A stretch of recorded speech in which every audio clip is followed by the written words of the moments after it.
Eric buys 3 crack conch snacks at $14.50 each and 2 conch salads at $12 each.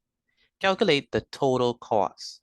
Now the total cost is going to be 3 times $14.50 because he buys 3 conch snacks at $14.50. And then we have 2 times 12.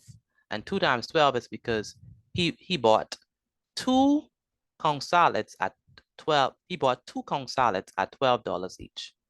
And so when we multiply these two, we get $43.50.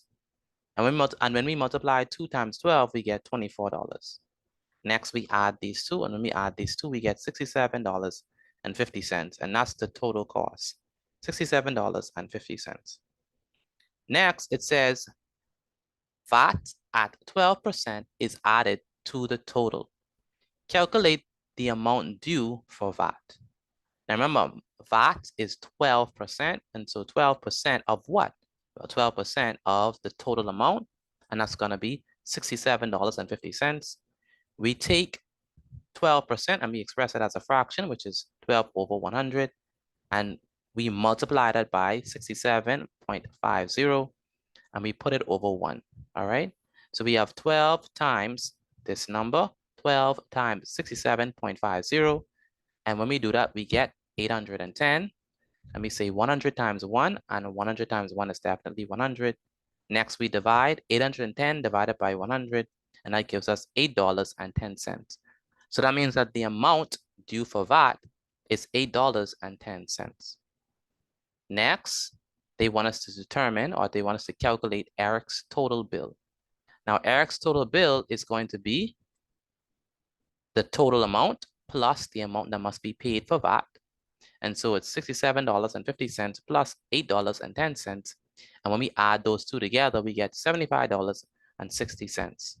And so that means that Eric's total bill is $75.60. And that's the answer to this question. Now we move on to part D, the next part, which says that Eric pays with 2 $50 notes. And so it says, how much change did he receive? So we say, so we have to determine the amount of change. So the amount of change is going to be, notice that he paid with 2 $50 notes. So we multiply 2 by 50 because he paid with 2 $50 notes. And we subtract that with 75.60. And so we have 2 times 50, which is 100.